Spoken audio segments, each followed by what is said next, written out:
El estado de Morelos cuenta con un sinnúmero de bondades para sus habitantes y para quienes lo visitan. Se diferencia del resto de los estados de la República por ser protagonista de diversos hechos históricos y por tener una diversidad de microclimas que favorecen el turismo, de tal forma que se puede disfrutar de lugares históricos y de naturaleza sin necesidad de recorrer largas distancias. A las faldas del volcán Popocatépetl encontramos una serie de edificaciones religiosas construidas en el siglo XVI, conocidas como la Ruta de los Conventos. Debido a su alto valor histórico y cultural, estos monumentos fueron declarados en 1994 Patrimonio Mundial de la Humanidad por la UNESCO. El 19 de septiembre de 2017, el municipio de Azochiapan, en Morelos, fue epicentro de un sismo cuya magnitud en grados Richter fue de 7.1. El terremoto causó daños estructurales importantes en la mayoría de los monumentos que conforman la Ruta de los Conventos.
Sí nos dimos cuenta de que había ocurrido un movimiento sísmico muy fuerte. No se sabía la magnitud que había hecho el sismo hasta que se empezó a ver en las redes sociales, en la televisión, en el radio.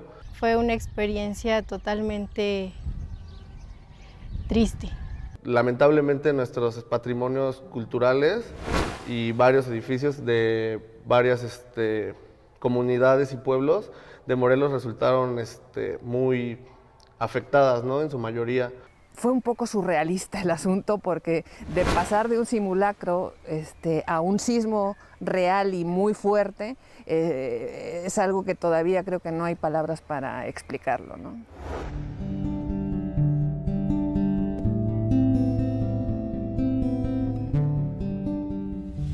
El día 19 de septiembre de 2017 todos estábamos muy ordenaditos para hacer el simulacro de acuerdo al sismo del 85, el gran día del simulacro. Se hizo el simulacro, regresamos a nuestras labores en las oficinas y un par de horas después empezó un movimiento muy fuerte, se empezó a mover todas las paredes.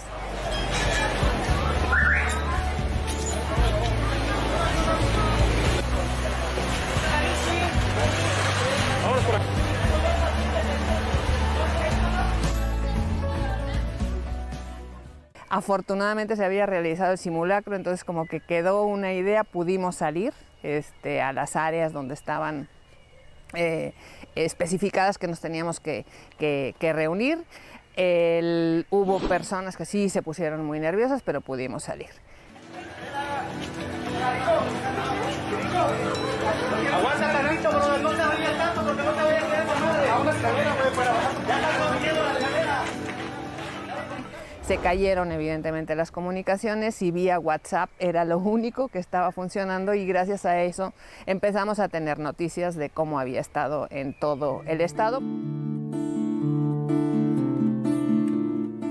sismo es un evento total y absolutamente incontrolable y que te saca de cualquier centro de control, realidad y manejo, ¿no? Y fue muy fuerte. Primero las personas, las indicaciones fue que las personas supieran sobre sus familias y todo. Cuernavaca se transformó en una locura de tráfico, pero lo importante era que todos supiéramos cómo estaban nuestras respectivas familias. Recordemos que en la Ciudad de México se había sentido el del 7 de septiembre muy fuerte, es decir, unos días antes ya habíamos tenido otro sismo, ¿no? Rápidamente durante el transcurso de la tarde empezamos a recibir ya señales de qué había pasado en el Palacio de Cortés, qué había pasado en Catedral, o sea, en distintos lugares, ¿no? Nuestros enlaces, las personas de confianza empezaron a dar información y desde el 19 por la tarde empezamos a organizar lo que a partir del día 20 serían las brigadas que saldrían por todo el estado, ¿no?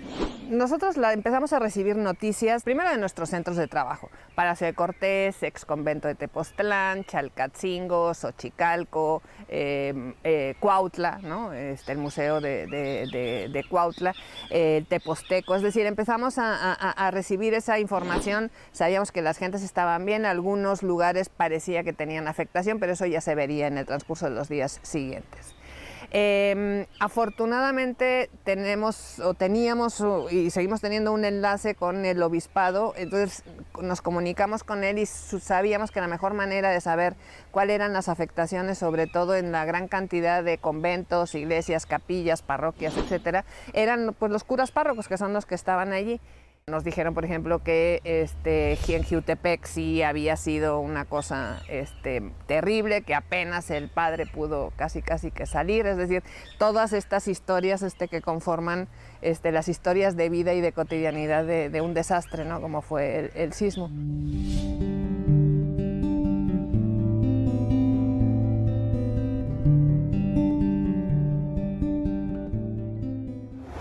Nuestros arquitectos, por ejemplo, estaban muchos de ellos en recorrido, revisando obra y demás. A uno se les cayó parte de una barda, creo que estaban en la parte de Yautepec, y llegaron aquí con la camioneta toda lastimada, chafada y demás. Entonces, no nos tenían que decir cuál había sido la severidad del daño, sino que lo estábamos viendo porque estábamos recibiendo fotografías constantemente, ¿no? Y los compañeros que venían, pues vimos la camioneta que estaba realmente muy dañada, ¿no?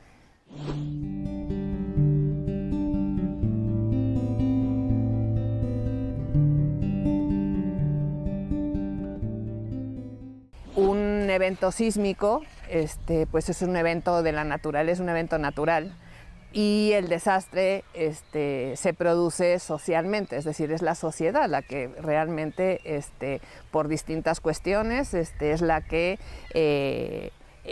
asume y sufre el desastre, ¿no? Yo lo he dicho muchas veces, se rompe la vida cotidiana, los niños no pueden ir a la escuela, no tienen casa, no tienen centro de salud, y en este caso lo que nos corresponde a nosotros, no tenían un espacio donde hacían el culto religioso, que es donde se supone que uno va a sentir que se siente protegido y demás, y en esos espacios pues no se podían usar porque estaban afectados. En mi desarrollo académico, a lo largo de los años, desde hace bastante tiempo, yo he estado trabajando cuestiones relacionadas con desastres, ¿no? Desde estudios históricos sociales de desastres, ¿no? Con cuestiones relacionadas con la construcción social del riesgo, percepción social del riesgo, vulnerabilidad, etcétera, ¿no? Entonces, durante muchos años hemos estado trabajando esta situación, estos temas, y no nada más viendo el desastre como el desastre del patrimonio edificado, sino que el patrimonio edificado tiene un uso social y tiene un significado y un significante en las comunidades y en la sociedad. Pues lo que hice fue hablar con las brigadas que iban a salir a partir del día 20 y decirles que sí, efectivamente era muy importante el censo que nos tocaba realizar, pero que había que contextualizar todo eso en un momento de crisis para los grupos sociales que estaban alrededor de todos esos inmuebles que nosotros teníamos que censar como patrimonio, ¿no?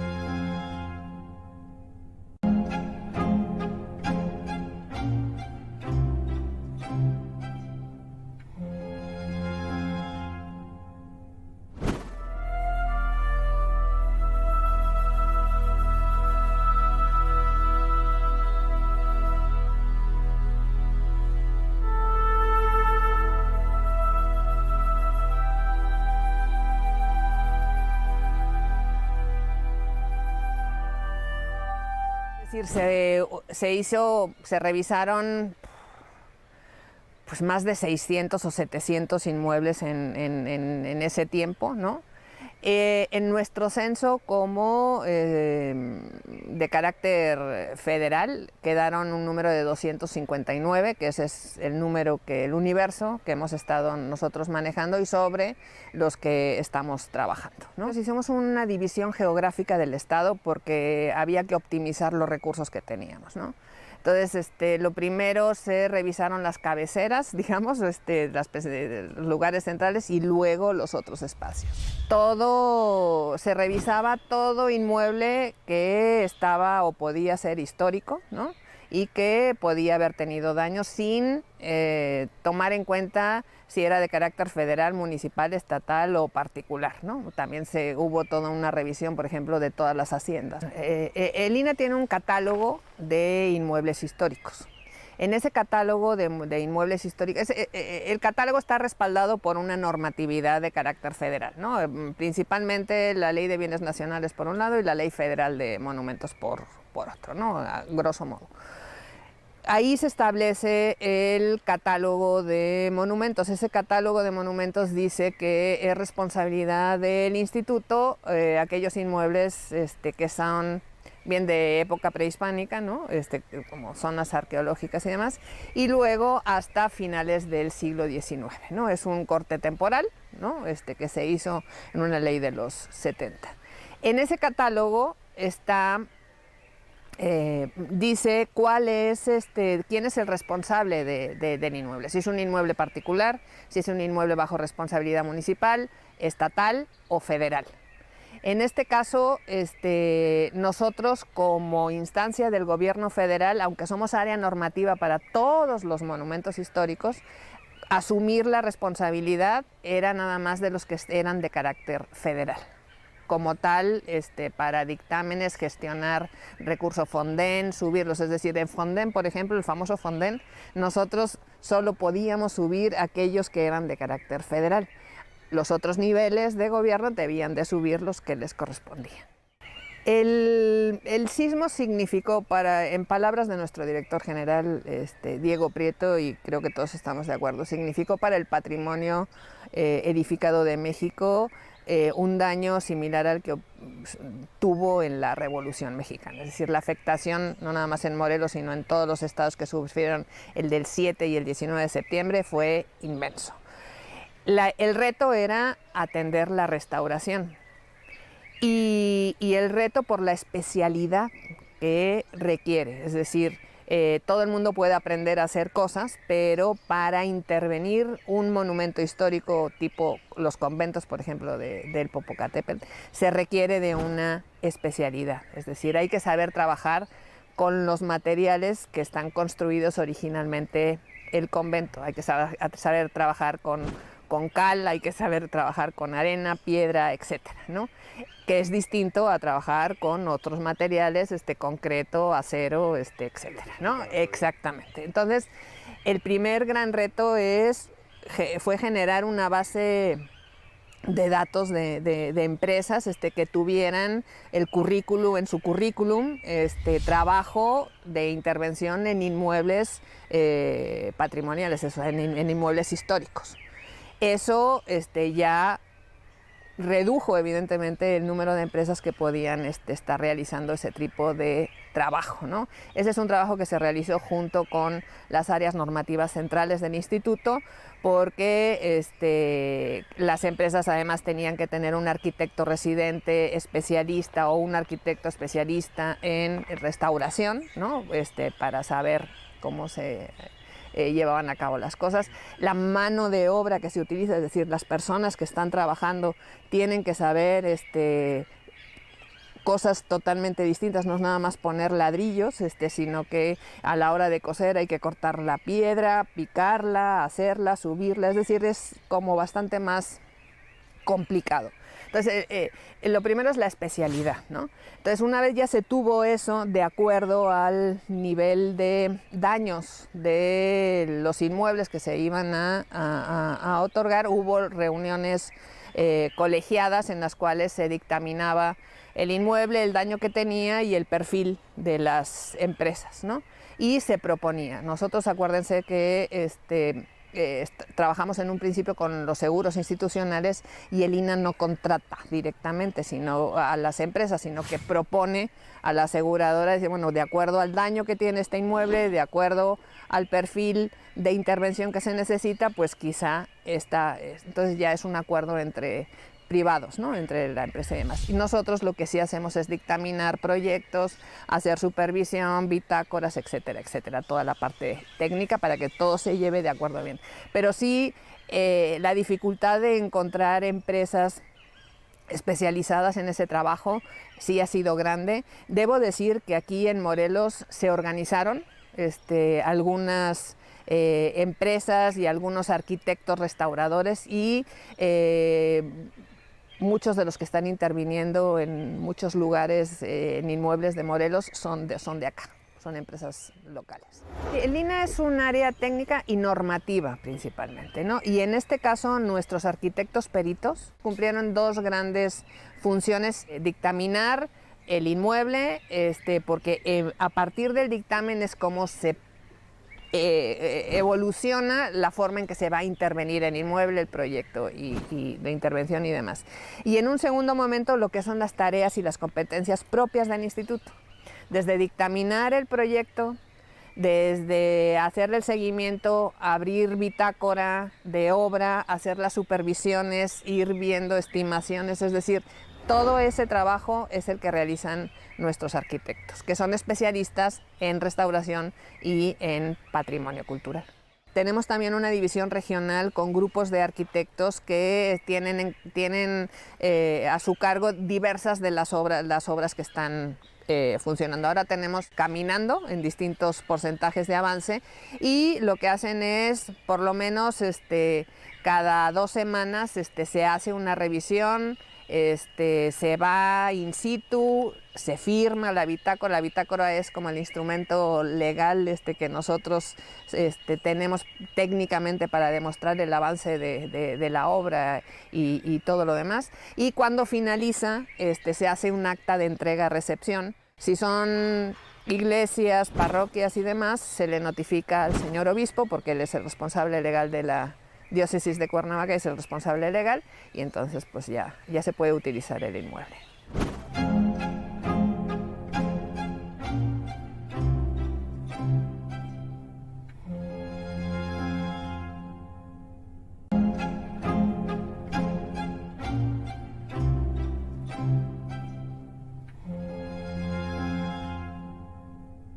Aquí lo que hemos intentado es tener un diálogo abierto, que la información fluya y entender las necesidades de las comunidades. Yo creo que desde el 20 de septiembre de 2017 ha sido trabajar y hablar, establecer un diálogo con las comunidades, con las distintas organizaciones que tienen, ¿no? Tener un camino abierto siempre de diálogo. Aquí ahora ya no tanto, ya vienen menos, ¿no? Pero durante todo 2018 llegaban aquí, o sea, no se necesita cita ni absolutamente nada. Es decir, cada vez que querían preguntar algo o nos llamaban al teléfono directamente o llegaban aquí para preguntar cómo estaba. También se les apoyó para generar espacios de culto alternativo, temporales totalmente, ¿no? En aquellos lugares donde había espacio cerca de la iglesia, pues se construyeron allá, pero con nuestro apoyo. La restauración es un trabajo que va despacio, es decir, no es reconstruir o hacer de nuevo una escuela, una casa, un edificio, ¿no? Sino que hay que ir viendo qué es lo que está apareciendo más allá de lo que a primera vista estaba, la forma de trabajo, los materiales, todo es más lento. Y en comunidades que a lo mejor han tenido una mayor necesidad de tener información, pues se ha hecho recorridos con ellos en las obras, se les ha explicado cómo se están haciendo, porque evidentemente una pregunta que siempre dicen, bueno, Iván, ¿va a quedar segura? ¿Vamos a poder utilizar el inmueble? Sí. Precisamente de eso se trata, es decir, de hacer las cosas para que el inmueble pueda seguir utilizándose, para que se pueda utilizar la iglesia, la capilla, la parroquia, el convento, todo, pero tiene que estar bien hecho, ¿no? Y eso lleva su tiempo. El diálogo, el hablar, aquí están las cosas, el cumplir los compromisos establecidos, ¿no? Yo creo que eso ha sido importante en la forma de trabajo. Saben las comunidades que la restauración es lenta, que son muchos los factores que intervienen, pero bueno, poco a poco se está trabajando, ¿no? Y se está saliendo adelante. En Morelos existía yo recuerdo los días posteriores del sismo, es que en Morelos no tiembla, Morelos no es zona sísmica, ¿no? Es más, mucha gente con el sismo de 85 y otros posteriores de la Ciudad de México vinieron a vivir a Morelos porque se suponía que en Morelos no temblaba, ¿no? Pero yo que he trabajado ese tipo de cuestiones, de repente vas buscando así a simple vista históricamente y resulta que, bueno, sin irnos ya a siglos pasados o a siglo XIX, pero en el siglo XX, el sismo del 99, por ejemplo, afectó al patrimonio de muchos de los lugares, sobre todo de los conventos de la parte alta, que se hizo mucho trabajo, ¿no? En el 99, en el 2006 también tembló, aparte del 85, en los 40, en el siglo XIX, 1845, es decir, a lo largo de la historia Morelos sí ha tenido sismos, lo que pasa que pues no existía un registro o una percepción del riesgo sísmico en la sociedad, y eso te pone en riesgo, ¿no? En realidad, o sea, te aumenta la vulnerabilidad ante un evento. Si tú no piensas que estás en una zona sísmica, pues no cumples o no tienes unos protocolos para poder salir adelante si es que tiembla, ¿no? Ahora creo que eso ya somos conscientes, que estamos en una zona sísmica y que tenemos que responsabilizarnos de que lo que hagamos tenemos que hacerlo bien, para que si viene otro 7.1 podamos salir adelante, ¿no? Después del sismo, yo creo que a los que nos quedamos en la tarde aquí, porque nos quedamos aquí porque era imposible ir a cualquier otro lugar, o sea, Cuernavaca era una locura. Dijimos, pues vamos a planear qué es lo que se va a hacer. Yo creo que en ese momento, sabiendo que tus seres queridos están bien, sabiendo que tus compañeros, que las personas que trabajan contigo, familiares, que no había pasado a la vida de las personas nada, ¿no? Piensas que todo lo demás tiene solución, ¿no? Entonces nos dedicamos a hacer nuestro trabajo, pues vamos a planear. Tuvimos una gran respuesta y un gran apoyo de otras áreas del instituto, de otros centros SINA, gente de la UAM, del Colegio de Arquitectos e Ingenieros, es decir, la gente en realidad se volcó. Entonces hubo que organizarlos. Hubo, insisto, una gran solidaridad, el foro se convirtió en nuestra casa, comíamos, desayunábamos todo acá, se hizo todo ese tipo de trabajo, y a lo largo de todo este tiempo yo creo que se ha consolidado un gran equipo de trabajo. O sea, aquí todo el mundo trabaja en equipo, todo el mundo dentro de este engranaje sabe qué es lo que le corresponde hacer, y creo que entre todos hemos estado saliendo adelante. Todos nos sentimos que pertenecemos a un grupo, que estamos haciendo algo importante y que estamos haciendo nuestro trabajo y que lo estamos haciendo bien, ¿no? Y es un trabajo de equipo. O sea, yo sin las personas que están aquí trabajando no hubiéramos podido hacer absolutamente nada.